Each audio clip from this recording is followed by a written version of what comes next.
रूस के भीतर, रूस के यहाँ अपने लोग, कई लोग आज पुतिन के खिलाफ प्लेकार्ड्स लेकर खड़े हुए हैं, लेकिन रोमानिया को स्पेसिफिकली टारगेट करने की वजह क्या हो सकती है? इस नेटो मेंबर कंट्री को टारगेट करने के पीछे क्या पुतिन एक तरीके से ललकार रहे हैं? ठीक 7:30 बजे नेटो एक बड़ी बैठक करने वाला है। उसके पहले रोमानिया के शिप पर यह हमला क्या सीधे सीधे नेटो को चुनौती है? 7:30 बजे इंडियन स्टैंडर्ड टाइम नेटो की बैठक, और क्या उससे पहले रोमानिया के शिप पर हमला कर कर एक तरीके से नेटो को चुनौती देने का काम किया है पुतिन ने, और क्या इसके रिपरकशंस होंगे ये हम समझने की कोशिश करते हैं। 7:30 बजे जब नेटो बैठक करने वाला है उससे ऐन पहले ये हमला, क्या ये सीधे तौर पर नेटो को ललकारने की कोशिश है?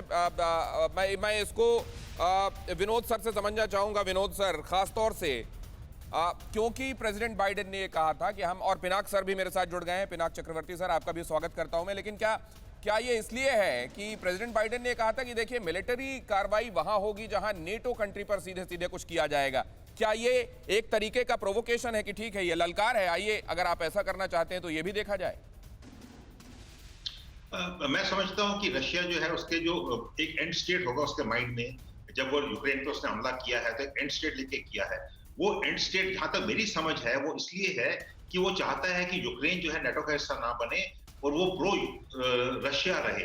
तो वो रिजीम चेंज के लिए वहां पर है और उसने 2 स्टेट्स अपने मिला लिए हैं वहां पर, और अगर आगे वो कमजोरी देखता है तब वो जाकर नेटो को ललकारेगा और दूसरों देशों को बोलेगा कि देखिए आपने हमारे साथ जो किया अब हम वापस कर रहे हैं, अभी हम मजबूत हो गए इस बात पे।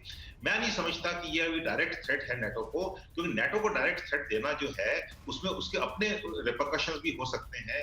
तो रशिया किस हद तक जाना चाहेगा, उसकी जो पॉलिटिकल एंड स्टेट है, जो मिलिट्री ऑब्जेक्टिव है उसके बड़े क्लियर नजर आ रहे हैं अभी तक। वो ये है कि यूक्रेन जो है नेटो में ना जाए और यूक्रेन प्रो रशिया रहे, वहां प्रो रशिया लेकिन दूसरी कई चीजें पड़ी जा रही हैं कि खुद नेटो के भीतर भी कई कंट्रीज दबी जुबान ये कह रही हैं कि रशिया के साथ पूरे तौर पर संबंध तोड़ना, उसको अलग थलग करना ठीक नहीं रहेगा। उसमें जर्मनी भी एक है, इटली भी एक है और फ्रांस भी एक है। ये बात अलग है कि सामने आकर सतह पर बयान कुछ और हो रहे हैं। पिनाक सर, मैं आपसे ये समझना चाहता हूं कि क्या इस बात को रूस भी भांप रहा है कि उसको एकदम कल अलग कर देना, काट देना, आज की दुनिया में अलग थलग कर देना कनेक्टेड वर्ल्ड में, इसीलिए स्विफ्ट से भी शायद अलग नहीं किया गया?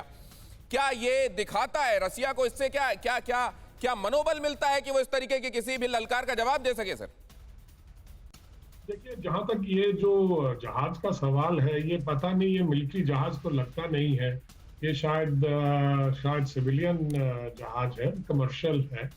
और क्यों किसने अटैक किया और कैसे हुआ इसकी तो मतलब अभी जानकारी नहीं है। पर अगर स्विफ्ट की बात हम करें तो क्लियरली स्विफ्ट को उन्होंने नहीं किया, क्योंकि स्विफ्ट पे बैन करने से उनको भी उतना ही धक्का पहुंचेगा जितना रशिया को पहुंचेगा। राइट।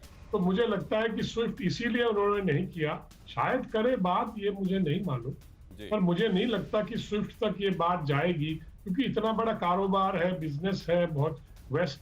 देखिए जर्मनी 30-40% उसका इंपॉर्टेंट बात आपने कही है कि स्विफ्ट से खुद उनको चोट पहुंचेगी, स्विफ्ट से खुद उनको चोट पहुंचेगी। तो इनफैक्ट तमाम सैंक्शन से खुद को भी नुकसान होगा, ये बात तो उनको मालूम है, लेकिन फिर सैंक्शंस क्यों कहा जा रहा है कि कड़े किए जाएंगे? परवाह देश की, सोमवार से शुक्रवार रात 10 बजे TV9 भारतवर्ष पर।